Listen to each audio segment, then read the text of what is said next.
Jamal Khashoggi, Saudi journalist. In his own words, Saudi journalist Jamal Khashoggi has been missing since the 2 October when he entered the Saudi consulate in Istanbul. He had been writing a column for the Washington Post's Global Opinions section since last year.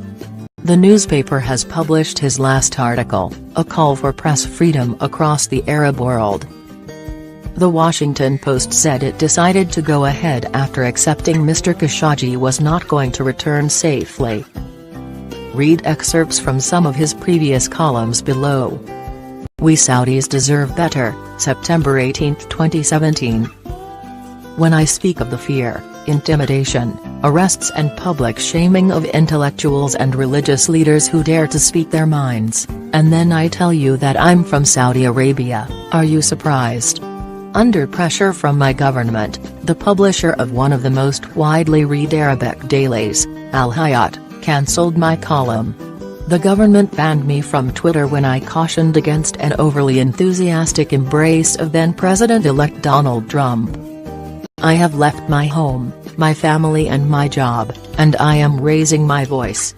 To do otherwise would betray those who languish in prison. I can speak when so many cannot. I want you to know that Saudi Arabia has not always been as it is now. We Saudis deserve better. Acting like Putin, November 5, 2017. Mohammed bin Salman is acting like Putin. He is imposing very selective justice. The crackdown on even the most constructive criticism, the demand for complete loyalty with a significant or else, remains a serious challenge to the Crown Prince's desire to be seen as a modern, enlightened leader. We Saudis deserve more than the spectacle of royals and officials interred at the Ritz-Carlton. We also should have the right to speak about these important and impactful changes, and the many more needed to achieve the Crown Prince's vision for our country. We are a kingdom of silence no longer. Terrible choice, May 21, 2018. We are being asked to abandon any hope of political freedom, and to keep quiet about arrests and travel bans that impact not only the critics but also their families. We are expected to vigorously applaud social reforms and heap praise on the Crown Prince while avoiding any reference to the pioneering Saudis who dared to address these issues decades ago.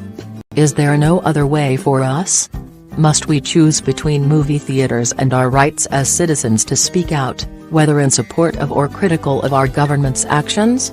Do we only voice glowing references to our leader's decisions, his vision of our future, in exchange for the right to live and travel freely, for ourselves and our wives, husbands and children too?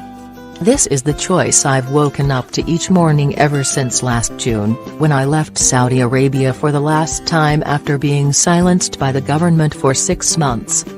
Free expression, October 17, 2018. A state-run narrative dominates the public psyche, and while many do not believe it, a large majority of the population falls victim to this false narrative. Sadly, this situation is unlikely to change. Arab governments have been given free rein to continue silencing the media at an increasing rate. These governments, whose very existence relies on the control of information, have aggressively blocked the internet. They have also arrested local reporters and pressured advertisers to harm the revenue of specific publications. The Arab world is facing its own version of an Iron Curtain, imposed not by external actors but through domestic forces vying for power. Through the creation of an independent international forum, isolated from the influence of nationalist governments spreading hate through propaganda, ordinary people in the Arab world would be able to address the structural problems their societies face.